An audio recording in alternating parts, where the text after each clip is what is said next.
Alright, so last thing we left off talking about, you guys should have are isotopes.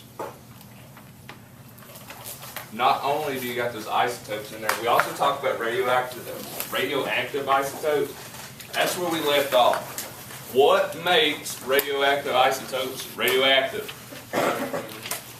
Uranium. Uranium is an example of radioactive isotope. But what makes it radioactive? They break apart and decay. That's what it does. What is it? Unstable. Unstable. What makes it unstable? Electrons. Nope. Protons. Nope. Neutrons. Why? We want more detail on the neutron. It makes it heavier. There we go. That's good enough. I'll take that. Okay. Those neutrons come in. As you add more neutrons, you increase the instability. So, perfect example of that was that carbon 12, carbon 13, carbon 14 that we were dealing with, and how within those, which one of those was radioactive? 14. 14. It had the most neutrons on it. That's why I like to use it as the example. So with this today, we're going to pick up right where we left off. I gotta get my periodic table app up. Mr. Hall, can Yeah. you clarify what people are driving slides? I'll go right ahead, that's fine. So in this, I want to show you, first we're going to start off with that periodic table. I want to show you very important information in it. So in there, you can literally see those elements are in boxes. But I got to give you the information on what these things stand for. So the first thing you'll see within there is they always have a chemical symbol. So I'm going to put a big X here. That's like a variable of what goes in, okay, in place of it. So this is the chemical symbol.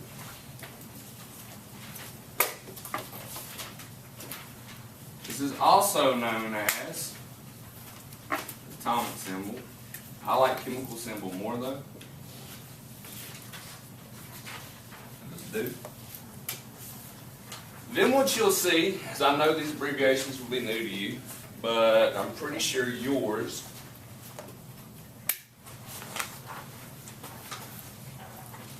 at the top it has the atomic number, which is abbreviated with a Z, and at the bottom, at the bottom is the mass number, which is abbreviated with an A. So with this, don't freak out too much. You guys have already seen this before. Z is literally our atomic number. Atomic number is literally just the number of protons.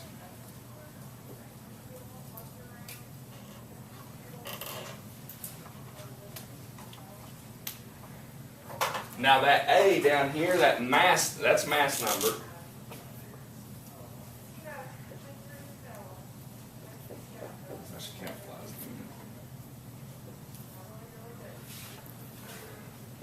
Remember what mass number is. We did a couple of those calculations. Looking at it, the mass number is the number of protons plus the number of neutrons. So those added together. Where do we get the mass from? Protons and neutrons. That's where the mass is coming from. That's the big idea to tell you mass number. What's mass number about? The mass. Where do we get the mass from? Protons and neutrons. Neutrons and protons give us what? Mass. Therefore we call it the mass number. Now in this can be given to you in a different way. And I think I may have, did not, but it's okay. This can be given to you in a different way. So like you can have the chemical symbol written And then at the top, what we can put is the mass number. So, just for example, we'll do magnesium. So number 3 off that paper I gave you on the average atomic mass practice, you see magnesium there, and I give you a 24, 25, and 26. For it to be magnesium, what does 24, 25, and 26 have to be? Number? Mass number. It has to be the mass number because can the atomic number change and it still stay the same element? No. No. So you're going to have to find on your periodic table that element. Magnesium is number 12. I'll give it to you. In this, we always represent it with, we'll put the mass number up top, and then typically, if we do, we'll put the atomic number at the bottom. So what this would look like for magnesium, so we have magnesium, atomic numbers 24, mass number is 24, sorry. Mass number is 24, atomic number is 12. Magnesium 25. What goes here for the atomic number? 12. Why 12? Because it stays the same, it's the same element. What about magnesium 26? We'll take a guess and say 12. Oh, wow, look at that. Look at you. Now, my question to you, I did not give you any practice problems on figuring out how many neutrons are in this, how many neutrons is in this, how many neutrons is in this. Are you guys comfortable with that? It's literally, you just take the mass number and subtract the atomic number. It's literally it. It's like I have people like head nodding and one person messing with me. He's like, no, but I can still tell you're laughing at me. And everyone else is just sitting there. Okay, I'll go ahead and tell you, the 2x4 may come out today. It's okay though, all right? Don't freak out on me.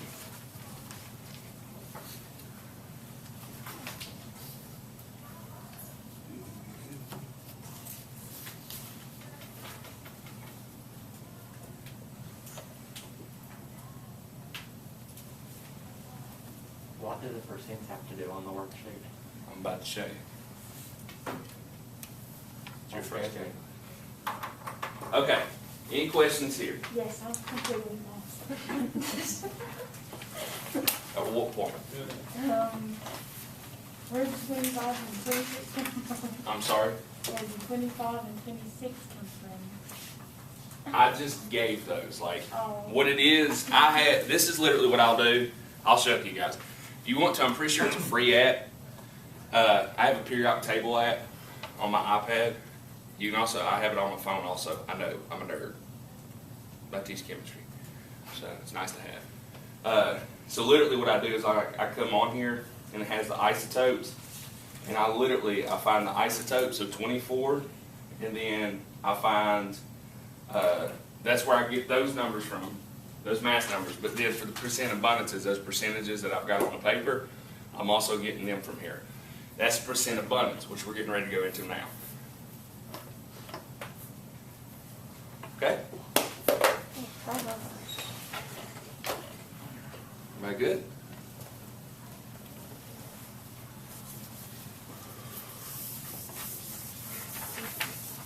Now today you're going to figure out why people think they should get a math credit for taking a chemistry class.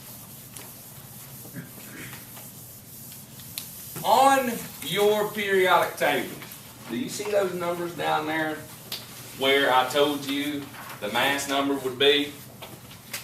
Isn't it very interesting that those are decimals and I didn't give you any decimal mass numbers?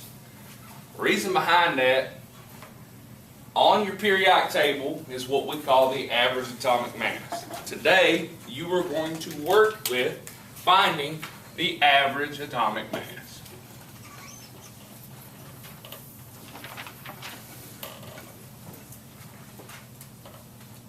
We will use this in so many different ways. in so many calculations throughout this class. This is one of those things that remember how I tell you I'm open and honest about my tricks? I literally will take this concept, I will put it in my back pocket, and I'm going to wait a little while, and then I'm going to pull it out.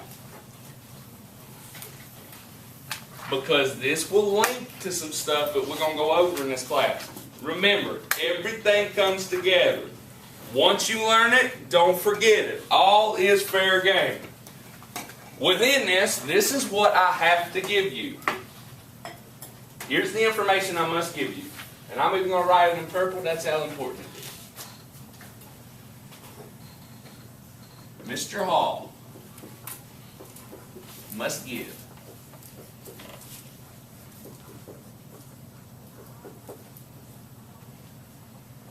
mass number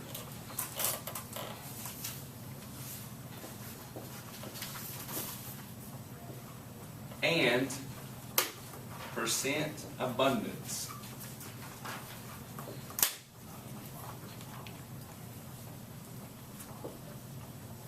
for the element's isotopes.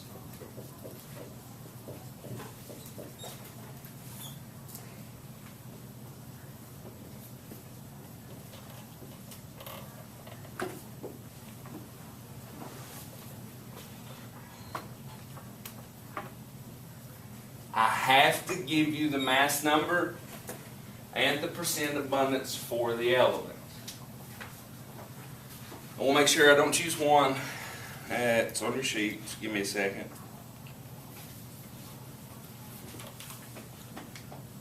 Very good.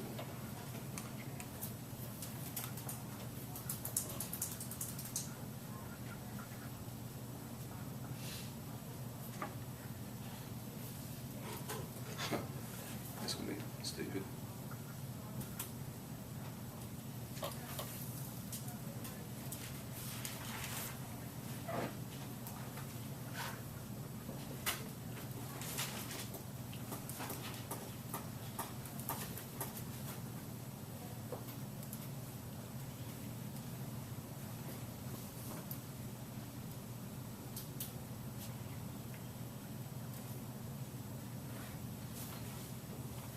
This will do.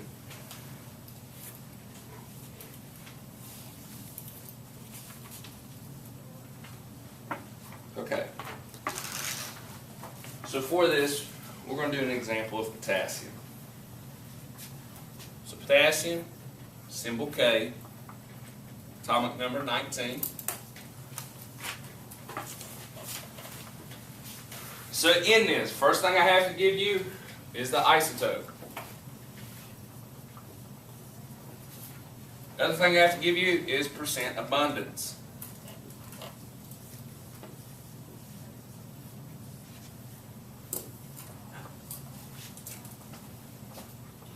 So the isotopes coming off my hat, I have potassium 39,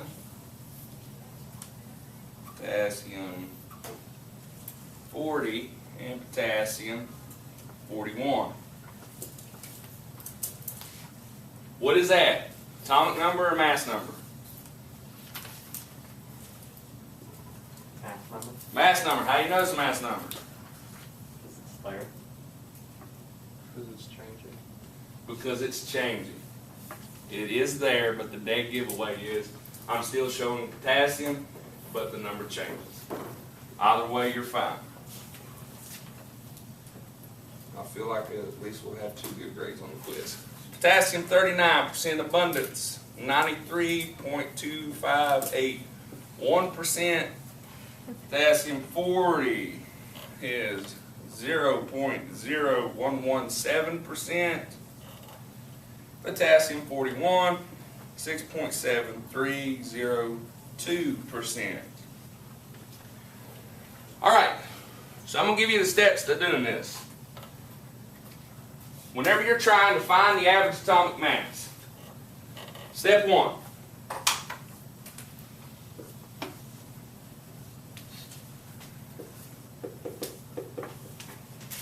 Divide percent abundance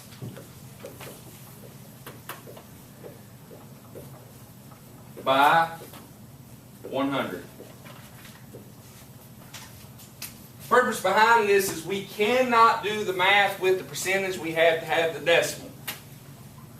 So it gets us the decimal of the number and it gets us away from that percentage. For all of you that are curious, if I divide this by 100, I get 0.932581. If I divide this by 100, I get 0.000117. If I divide this by 100, 0.067302. And now these percentages come off because it's no longer a percentage. That is the decimal of the percent. That's what I like to call it. Then comes step 2.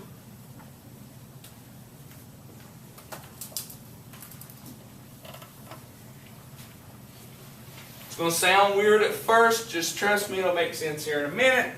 Add all the numbers. Let's see how we're going to work. Add all the mass numbers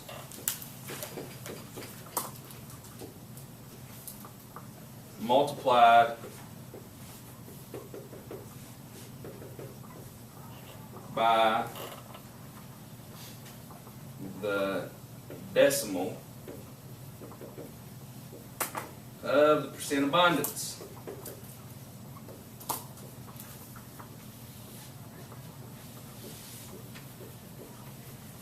I know that sounds confusing. Just follow the step. This is literally what you're going to do to find the mass, the average atomic mass for potassium. You're literally going to take the mass number. So I use parentheses like crazy. 39 multiplied by the percent abundance. So 0.93258 in parentheses. Add to that the others. I've got an isotope with mass number 40.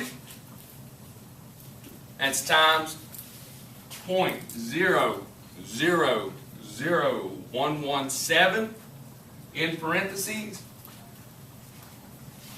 plus parentheses 41 times 0.067302.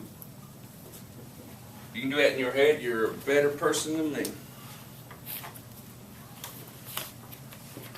You would do this for every one of the isotopes, by the way. If there are 7 of these isotopes, you're going to do it for 7 of them. That's why on that sheet I gave you, I start you with neodymium, which has that many isotopes.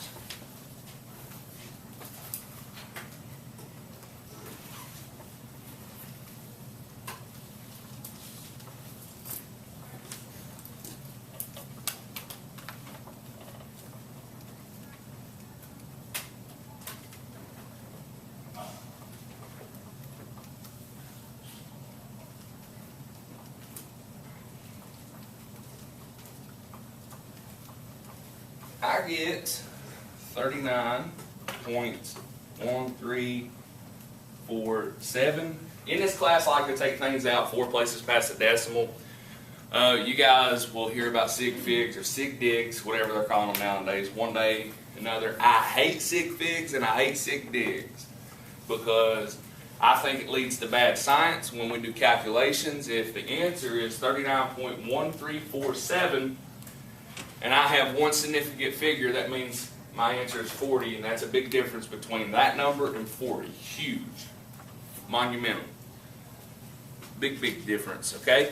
Questions? Look on your periodic table. I'm going to help you for a second. Look on your periodic table there at potassium. What is the average atomic mass for potassium on your periodic table? 39.10. Are these numbers close? that tells you, it's like, hey, I probably did that right.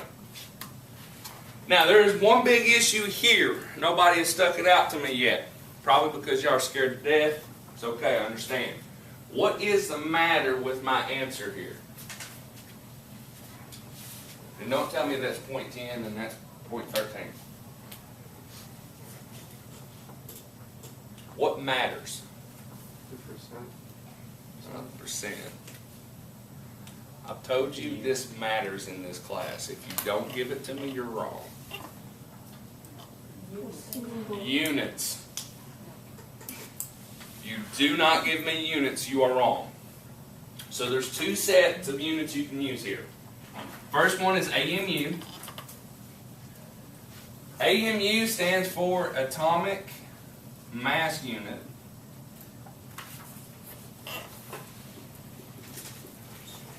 I really don't like AMU. The reason as to why is the next thing we're getting ready to do are mole conversions. And you're going to be using this information. And to help you with your mole conversion, I don't like AMU, so I really don't use it.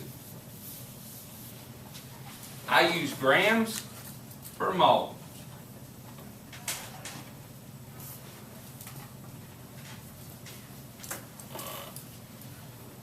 Now, you can use either one you want.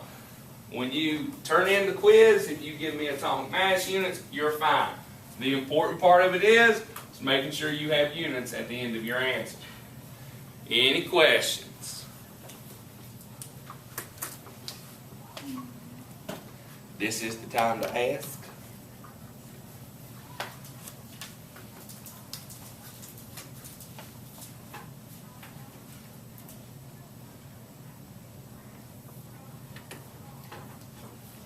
No questions? So, the example that you gave us is magnesium, like when you have the 12, do you have to do anything with that? No. If I give you that, like here, I gave it to you here. Another way I'll do it is like on y'all's quiz, because you guys don't know the elements yet. What I'll do is literally in the question, I will put parentheses, Z equals. What does Z stand for? Atomic number. So in this case, I'll give you Z equals 19 in parentheses. I will do that because I'm trying to save you time. If you don't know where potassium is and you're trying to compare your answers, you're sitting here digging through. You're looking K, K, K, K, K. You're going to struggle. I don't want you wasting time on these quizzes, okay? I want to make sure you guys can just roll through it. But that's a good question. You don't have to do anything with an atomic number. It's all about the mass number on this one. Any other questions?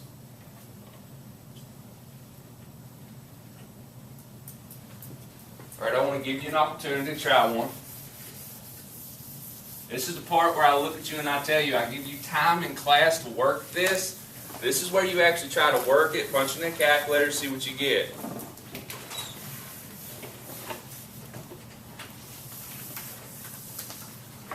All right, so in this case, we're going to do silicon, atomic number 14.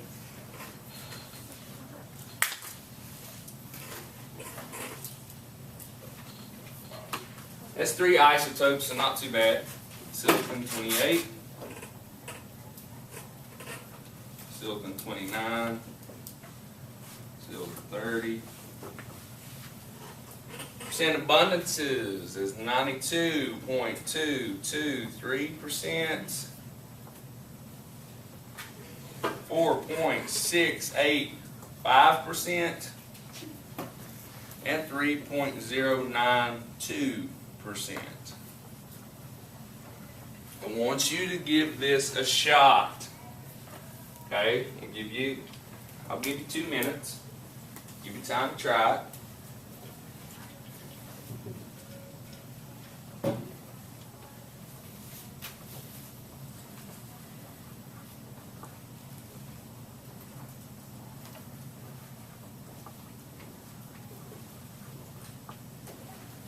answer your question, some of you are probably wondering, do you have to show me the math on this?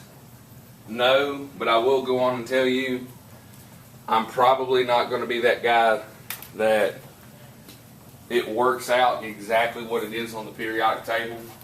So if you try to just throw in there what's on the periodic table, that answer will not work. Bravo to you if you thought about that, but that's not going to work and happen for you.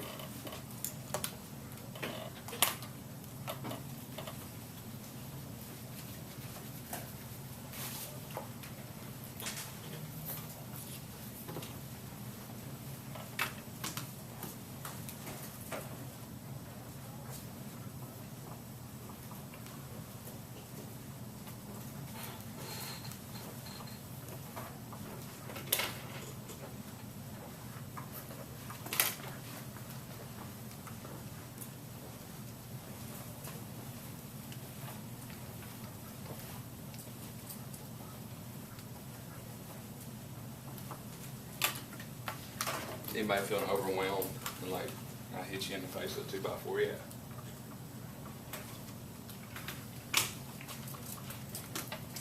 Sonny, I don't think I can believe you. Well, I think you'll just say yes to anything. Yeah. You said do it to the fourth place, does that mean cover 9 at the end, to go to the seven?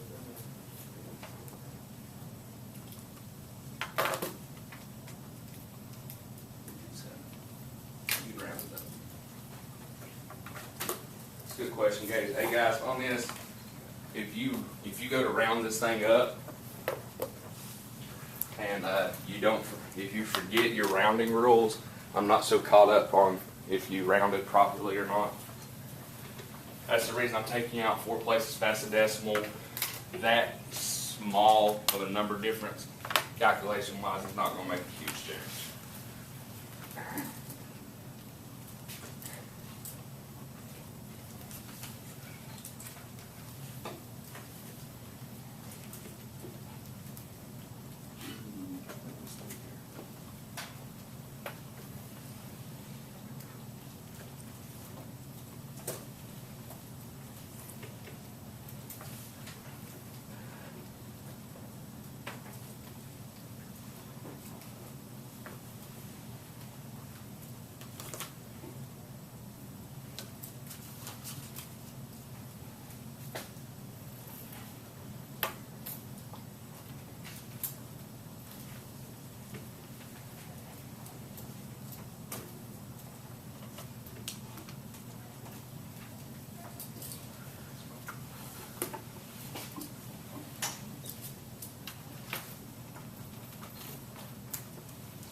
so you want us to round? If you took it all the way out, you're fine. If you took it all the way up, but like my golden rule is I like to go 4 places past the decimal. If you put 0.10869, I'm totally fine with that. I'm not gonna like, yo, you are wrong. No, you're totally fine. I wouldn't be surprised. I wouldn't either. Okay. Any questions on there how I got that? Is everybody good?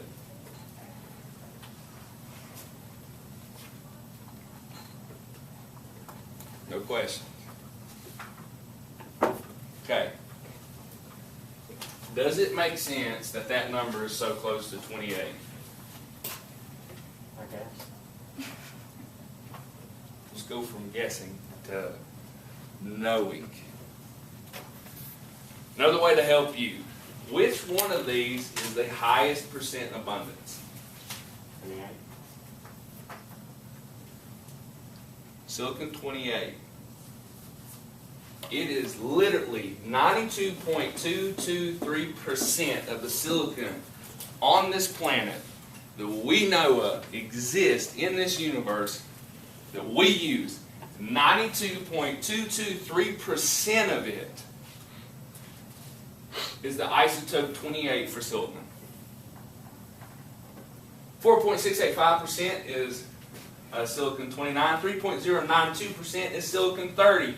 In this, because the majority of it is this, it should be close to that number.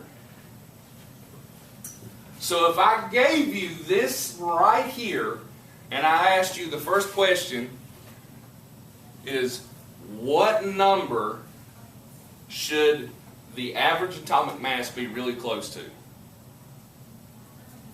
28. Are we close to 28? That's the first way to check yourselves. Look on there on the periodic table. You get 28.09. Is this really close to 28.09?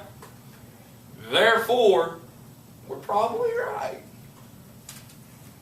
If it makes you feel any better, your chemistry teacher worked and got the same thing you did too. You should feel right. Are there any questions? No questions. None whatsoever. Okay. Here's what I'm going to tell you. The average atomic mass practice, that's the one that I actually want you. This is the first priority. Tomorrow, at home, work these. Okay? Work these. Now, once you're all said and done with that, you can try these mole conversions. I'm going to go on and tell you we are not going to make it all the way through the mole conversions today.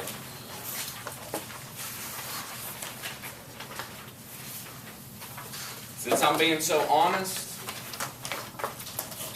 here comes the hard part. You're going to want a clean sheet of paper. Or if you want to, I can give you actual printer paper for this. We're going to create something. This is to help you visualize.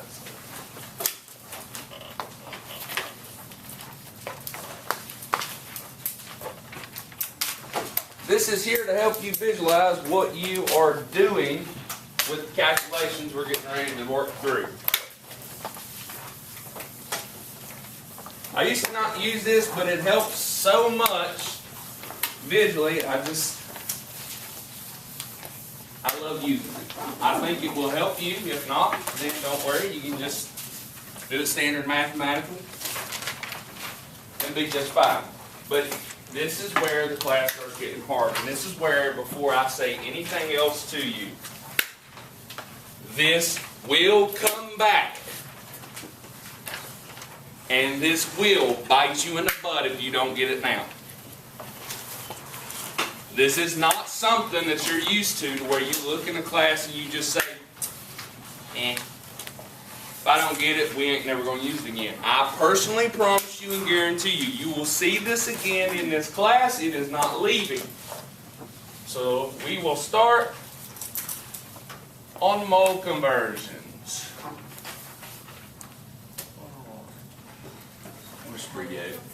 And we're going to make what we call the mole map. The paper I just gave you is for you to create the mole map.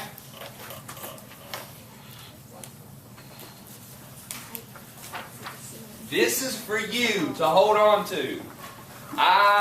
You can have your paper however you want. I do recommend, as I told you guys, flip it landscape to where it's long this way like my board is. I apologize. I'll give you a moment to change that.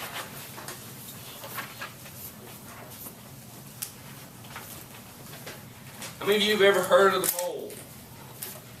Like a ground ball? Nope.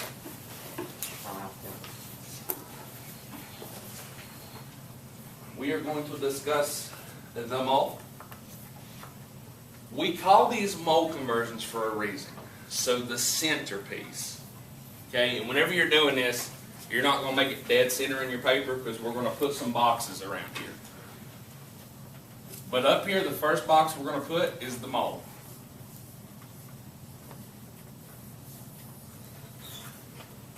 This is the thing. In mole conversions, I give this to you, the mole map, like this for a reason. And I will openly go on and tell you, either you are going to find moles or you're going through moles. Either way it goes, you're going to use moles. There's no way getting away from it. Not only will we use moles, I can get you or ask you or give you mass.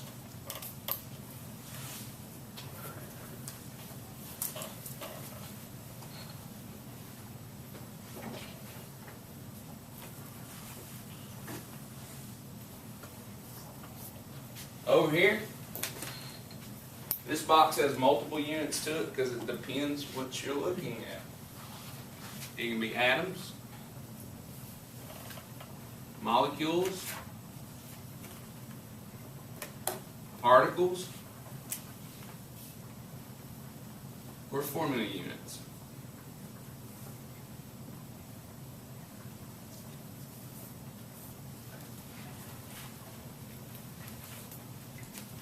I will go ahead and tell you because you're like, how do I know which one I'm going for? The question will tell you.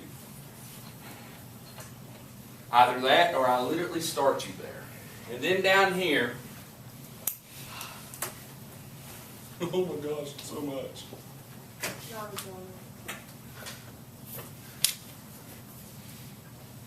Volume.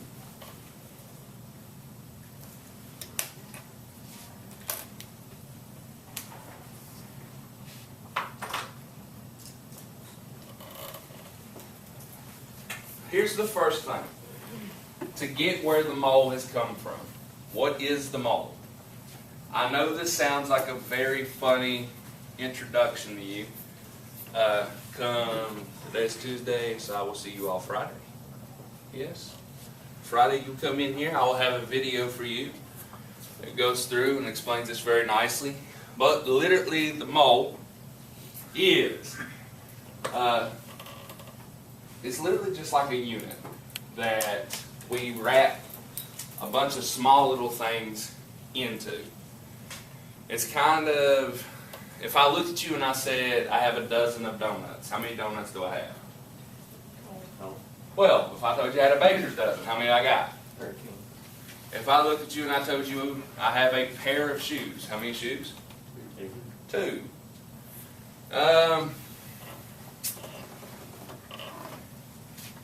Does anybody know how much a ream of paper is? It's 500. I learned that. Honestly, I'll be truthful with you. I learned that from watching the video that I'm going to show y'all. So within this, it's kind of like the same thing. Like if you've ever went to like Walmart or Kroger or something, you go up to the deli counter and you look at it and you tell them, I want this cheese. You don't look at them and say, you know, I want 30 slices of cheese. You give them a pound. You give them an amount. And they keep slicing until they get to that amount. Once they get to that amount, then they stop. But they don't go through and go 1, 2, 3, 4. No, they got a scale there and they just keep going. And they're like, okay, they want half a pound. And good, half a pound, there we go. It can be a little over, a little less. With this, the mole works the same way. It combines a lot of small things. Because think about in the universe how small an atom is. So if I was talking in my water bottle, how many atoms of water are in there? Too many? Would you say trillions? Truth of this night closer than trillion. It's a bunch. So something so small, we needed something in science to give it to where we could make calculations a lot simpler and a lot easier for us, to where we wasn't having to deal with these large numbers constantly, but it could stay something that would work. So there was a guy that came up with it, with this idea that a volume of gas in a balloon had a certain amount of particles of that gas in there at room temperature. And it was a fixed number, a fixed ratio, and he called it the mole. So within this, we have multiple things that we can go through and get to the mold. Now, this is a map. I'm literally going to draw it out for you, and this is to give you a visual representation of how you go in certain directions and certain things. So the first thing that we would deal with is going from mass to the mold. Over top of it, I'm going to write the units for the conversion factor. We'll go through the conversion factor again. I've only showed you a conversion factor in here one time. That's when I did that big long process for the metric conversions. And I told you guys that this takes a longer process, but you will have to do it. You are going to have to use this in this. In this case, I'm going from mass to moles. So I want moles to be left. So moles will be on top of my conversion factor. And on the bottom will be grams.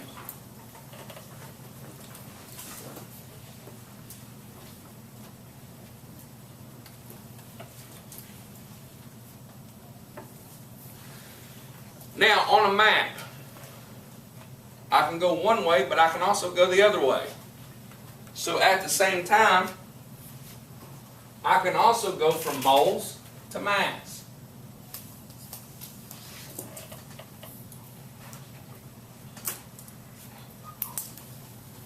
But the units now change. They flip. What goes on top is grams. What goes on bottom is moles. Why? Because I want moles to cancel and we'll be left with grams. Now in this, some things to note.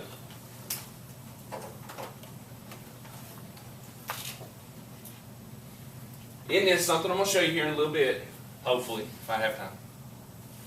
Maybe not. Is, let's do this first. What's this unit? Grams?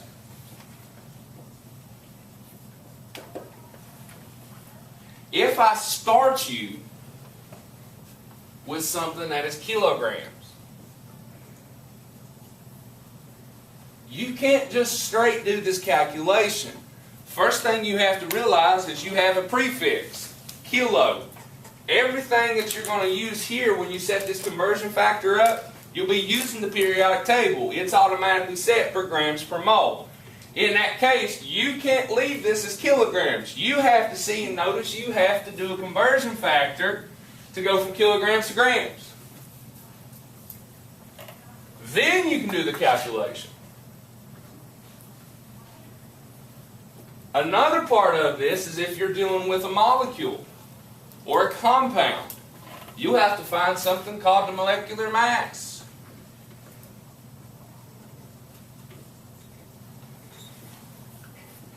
I will show you how to calculate the molecular mass.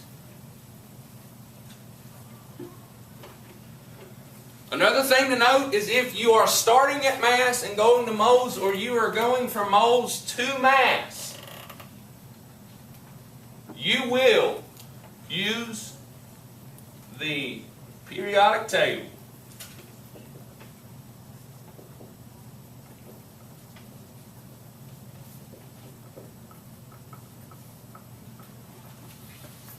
I cannot stress that enough.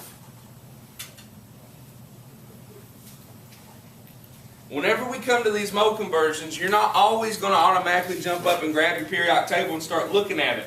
Guys, you're also honestly only going to use the periodic table if I start you at mass or you have to end at mass. This will all make sense here in a little bit. I'm saying this now because if you go back and watch the video later, you'll be like, oh yeah, I get what he's saying. So then we go from the mole.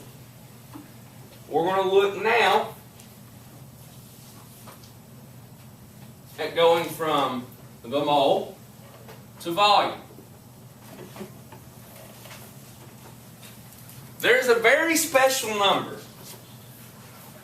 And for that, I have a very special box. It 99% of the time just holds my backpack off the floor. This is a very special box. Because on it, it holds the key to the conversion factor I'm about to give you. in this box, there is 22.4 liters of volume of gas. This is the key number to this. The key to this number, though, is we are at standard temperature and pressure. Within this, here is the conversion factor you would look at if you were going from moles to volume. I want to be left with volume, so the volume is going to be left on top. This is 22.4 liters per 1 mole. So not only is there 22.4 liters of gas in here, there's also 1 mole of gas. Now, just like before, we can go from mass to mole, we can go from volume back to mole. So I can go from volume to mole. But what happens with the units? They flip. So 1 mole per 22.4 liters of that gas. Now in this is where I stress this, and I can't stress this enough to you. Must be at STP. Standard temperature and pressure. All right?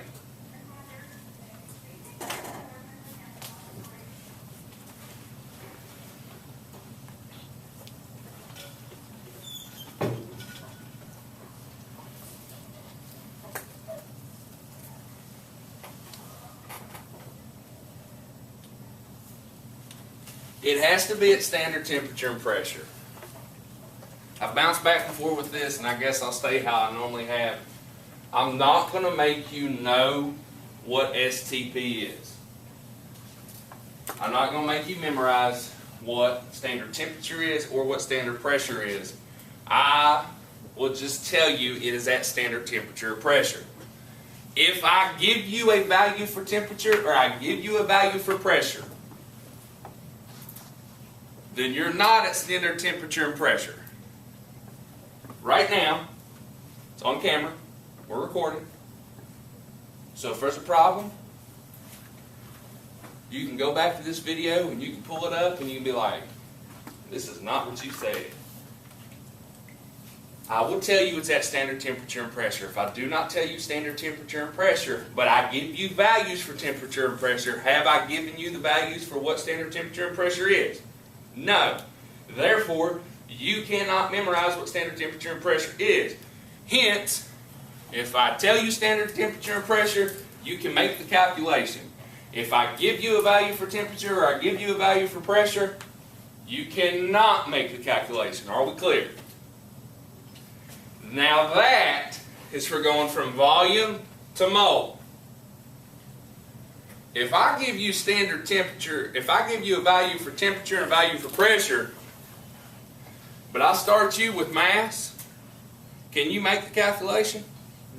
Yes, because you're not at volume. This is only for volume. Everybody got that? If you got that, say nothing. Fantastic. I gotta figure out how to get y'all to respond to me. Okay.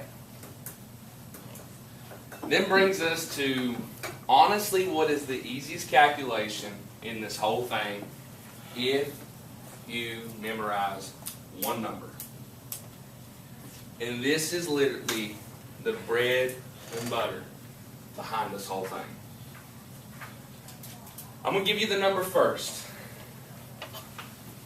This number is called Avogadro's number. It has a special abbreviation. The abbreviation for Avogadro's number is a capital N and a subscript A. Subscript capital A. This is not equal to this. This is Avogadro's number. This is the element sodium. Whenever I was in college, I was a TA for a lab class, and we did a lab that dealt a lot on this number. And the instructor for the class, I was responsible for grading the lab reports, and he looked at me and he told me, if they put sodium for Avogadro's number, you are to take 1 point off. I had one kid, I literally didn't take anything off or anything else because I didn't have to. He got a 22% on his lab report simply because he put that so many times.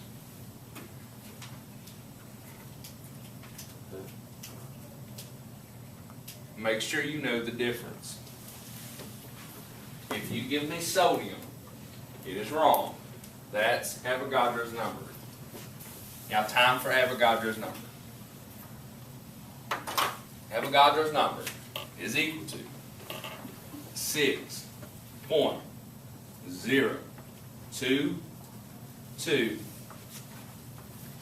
times 10 to the 23rd power. And this is either atoms, molecules,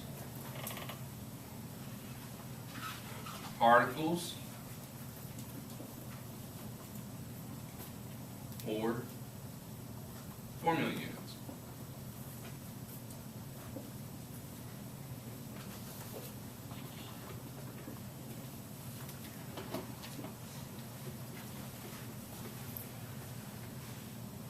That's per mole.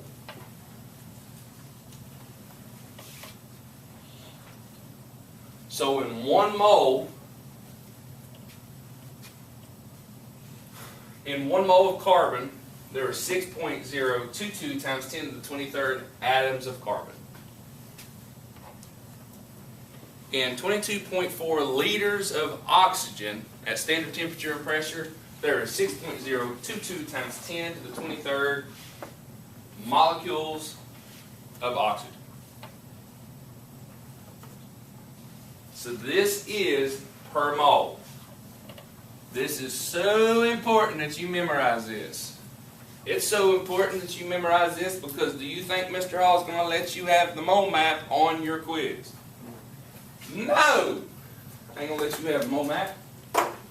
So in this, if I'm going from moles to atoms, molecules, particles, and formula units, I want to be left with that, so on the top I'll have Avogadro's number per mole.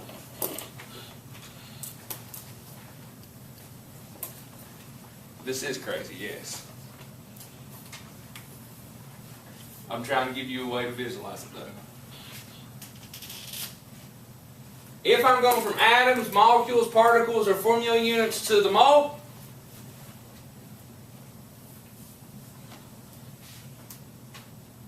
I'll have mole per Avogadro's number.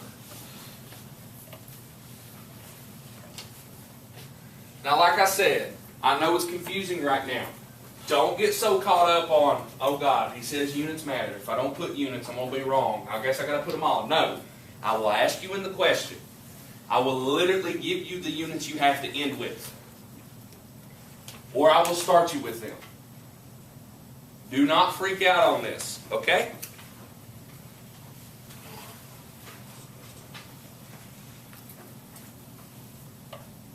Any questions? Several.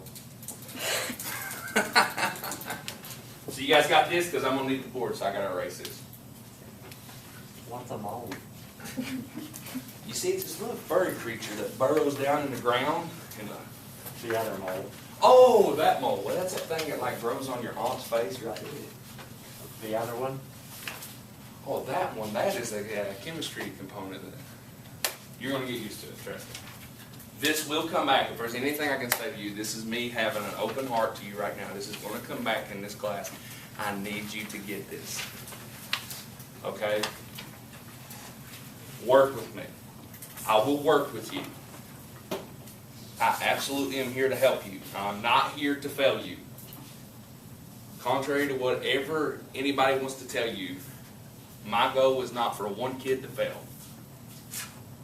There's nothing that would fill my heart with more joy if all you got A's, but it's not going to be easy to get there.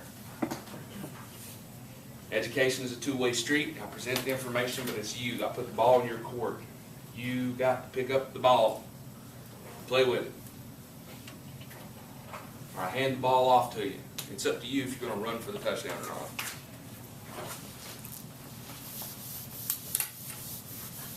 Or you can do what the Falcons did and just watch it. It's got to go 10 yards.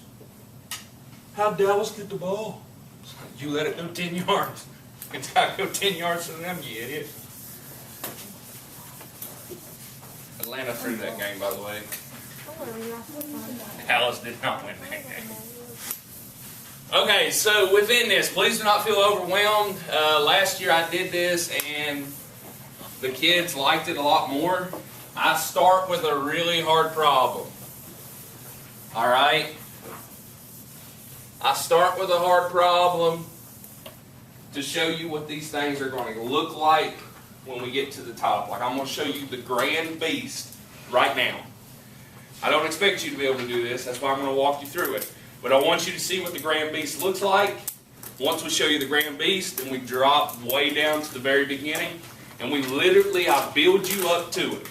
So this problem is showing you what the grand beast can be. Okay? So no reason for a heart attack. And there sets the box until next year.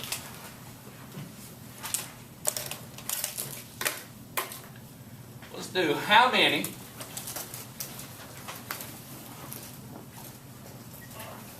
molecules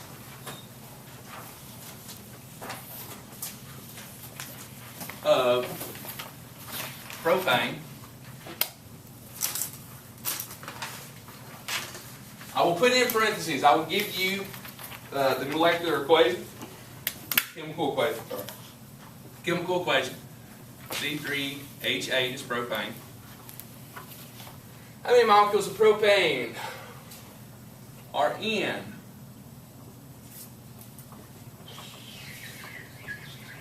let's make it a doozy.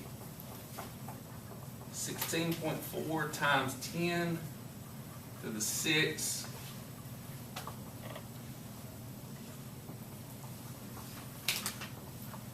micrograms propane.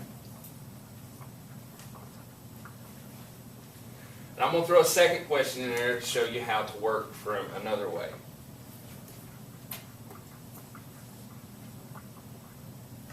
If at STP, which stands for standard temperature and pressure, if at STP, what is the volume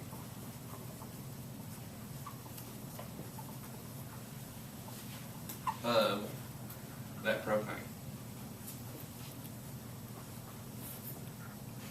All right, we got two questions here. So we're going to work on both of these. So within this, first thing we got to do, I'm going to label these out what they are. So we're going to do the first one. We'll do it in blue. And here's the key. This is where your mole map comes in place. Have the mole map out. Look at the mole map. Use the mole map. Be one with the mole map. By the end of this, the goal is for you to have the mole map literally permanently ingrained into your brain. If you want to, go get you a tattoo on it on your arm. I don't care. Talk with your parents about it. If you do that, that's not good English. If you do that, then we are going to have to cover your arm whenever it comes quiz time though. Just letting you know. So how many molecules? Here's the thing. Get a plan together. Where are we starting? We're starting at micrograms. What is micrograms a unit for? It's a unit for mass. So we're starting at mass. And this is where you're going to look. So we're starting with mass. This is micrograms. Can I use micrograms to get this thing rolling? No. There's a prefix here.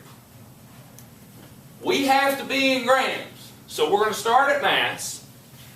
We're going to do a mass metric conversion.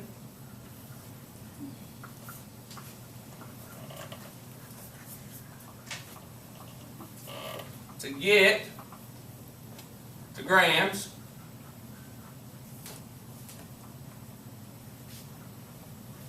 Once we're at grams, so we're here, they then are going to do a mole conversion to get to moles. Remember, you are either going to find moles or you're going to go through moles. That's why it's called mole conversion. So we're going to get to mole. Once we get to mole, what are we looking for? Molecules. Molecules. So we're going to go to molecules. Remember me telling you just 3 minutes ago, don't freak out about the units. I will literally tell you in the question what you're looking for. What unit will you have? Molecules. How many molecules? So we're looking for molecules of propane. And then we're done. Now, execute the plan. Starting with mass, we're going to write our number down. 16.4 times 10 to the 6 micrograms of propane. We said we cannot just go straight from mass to moles. We have to do a metric conversion first. Set up the metric conversion. I will not spell this out for you now. You have to see it yourself. So in this, 16.4 times 10 to the 6 micrograms is equal to how many grams of propane? Hold on. On to that. Okay. I'm holding.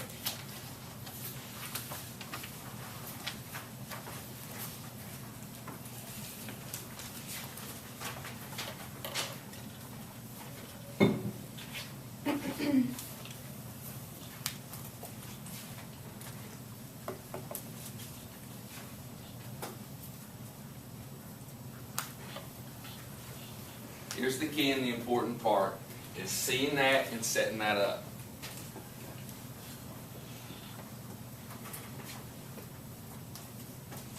Do what you've already been taught to do. Remember how I told you, everything's going to build on top, and you're not going to get away from something you learned in this class. This is your first example. This is a metric conversion. Find the change. Grams and grams. So base unit is grams.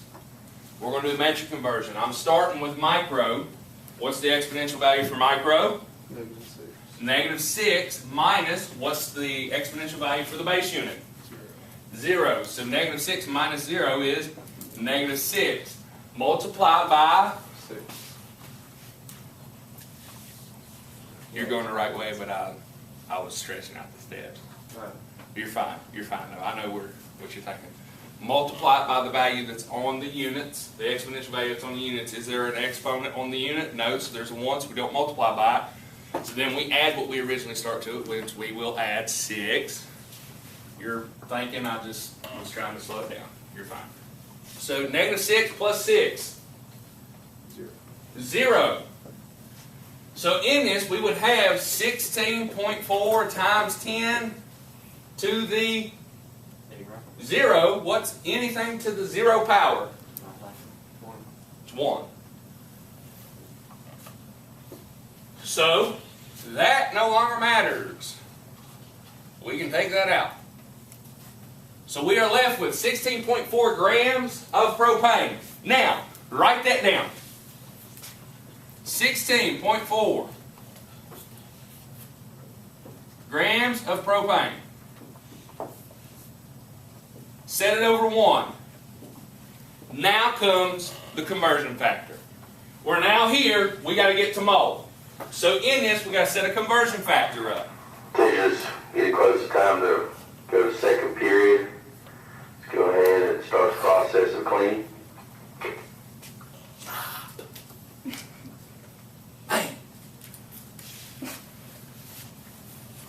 We will pick up on this problem on Friday. Listen to me. These mold conversions, do not try them yet unless you got, pure guts. You can. I want you to work on the average atomic mass. I will look at you and tell you, Friday when you come in, I will be completely finished with the mold conversions. We will work on the mold conversions. I'll show you a couple other things, and that will be it. Which means next Tuesday, when you come in here, is your quiz. On all of everything that we learned, quiz, or just that?